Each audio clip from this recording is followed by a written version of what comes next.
NEET কেলেঙ্কারি এবং দেশজুড়ে শিক্ষার্থীদের প্রবল আন্দোলনের মুখে অবশেষে বড়সড় অ্যাকশন মোদী সরকারের।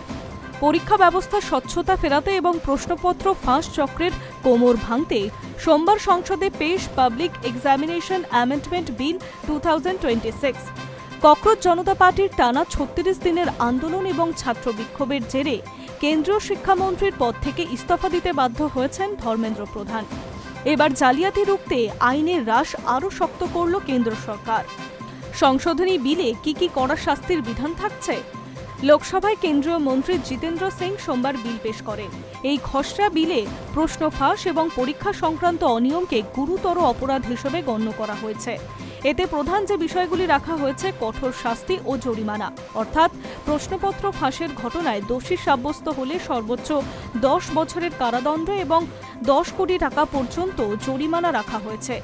দ্রুত বিচার, ফাস্ট ট্র্যাক আদালতের মাধ্যমে মাত্র 4 মাসের মধ্যে মামলা শুনানি ও বিচার প্রক্রিয়া শেষ করায় আইনি বাধ্যবাধকতা রয়েছে।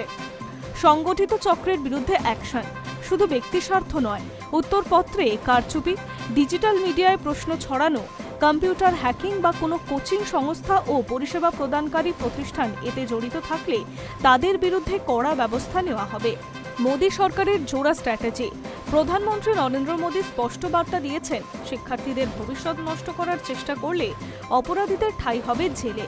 অন্যদিকে যেমন আইনি প্রক্রিয়া করা হচ্ছে, অন্যদিকে পরীক্ষা ব্যবস্থায় আমূল সংস্কারে নন্দন নীলেকানির নেতৃত্বে গঠন করা হয়েছে 6 সদস্যের একটি হাই পাওয়ার টাস্ক ফোর্স।